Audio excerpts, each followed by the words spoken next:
तर मग बारकोट मधनं आपण निघालोय आणि आता आपण चाललोय यमुनोत्रीला. पण गेल्या व्लॉग मध्ये मी जसं तुम्हाला सांगितलं की यमुनोत्रीला आहे 6 किलोमीटरचा ट्रेक, म्हणून यमुनोत्रीच्या पायथ्याशी आहे जानकी चट्टी. तिथपर्यंतच आपल्या गाड्या जातील आणि त्या पुढे सुरू होईल आपला ट्रेक. ट्रेक करताना पाऊस येऊ शकतो, त्यासाठी रेनकोट मस्ट कॅरी करा आणि ट्रेकसाठी स्टिक सुद्धा इथे अवेलेबल आहेत. मला आता एक्झॅक्ट 8 वाजता मी सुरू केलं. एक्झॅक्ट 8 वाजले आणि ते पार्किंगची फॅसिलिटी बघू शकता. आणि इथनं हा ट्रेक आमचा सुरू झालाय.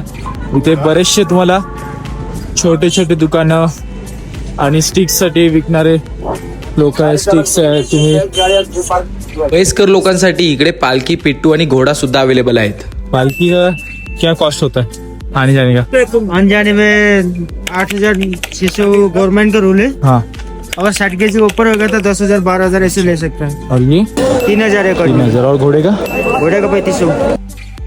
तर असे यांचे प्राइजेस आहेत. पण आपण ट्रेक एन्जॉय करत जाणार आहोत. पण इकडचे थोडेसे हे आहेत मग चालण्याचे ऑब्विसली छोटे आहेत, पण जे व्हिडिओ मध्ये मी बघितलेलं एका व्लॉग मध्ये त्यापेक्षा आता तरी इम्प्रूव्हमेंट बरेच आहे आणि की सरकार खूप काम करतो याच्यावर. तोपर्यंत भेटूया पुढच्या व्लॉग मध्ये.